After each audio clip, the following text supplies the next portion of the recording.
My name is Margaret, and I am a Reiki master. And I trained with Penelope Quest, who is an international best-selling author of many books about Reiki. On the level 2 Reiki, you will receive a further attunement.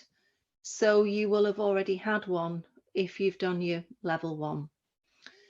The attunement is a kind of initiation ceremony which can only be performed by a Reiki master. And what the actual attunement is doing is it's connecting you to the Reiki energy so that you can then channel it and share it. On the level 2 course, you will learn the first of the 3 Reiki symbols. So you will learn the Cho Ku Rei, the Sei He Ki, and the Honshisei Shinen. Now, for me, if there was only one reason for me choosing to do the level 2 course, it would be to learn how to do distance healing. And that's by using the Honshisei Shinen symbol, because it gives you so many opportunities to do different things with it. It's absolutely fantastic. It's amazing to use, and I love using it so much. So as I say, that would be my one and only reason if I had to choose one, but there are lots of others.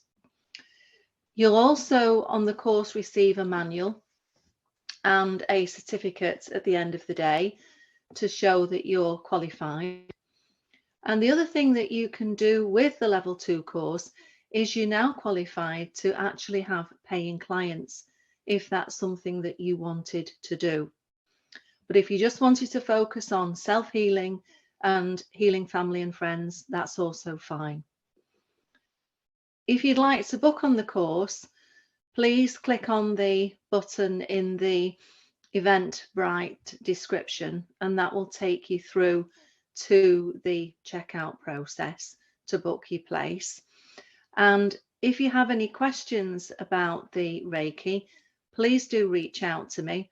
Again, you can contact me through Eventbrite, and I look forward to meeting you and to sharing my knowledge of Reiki with you.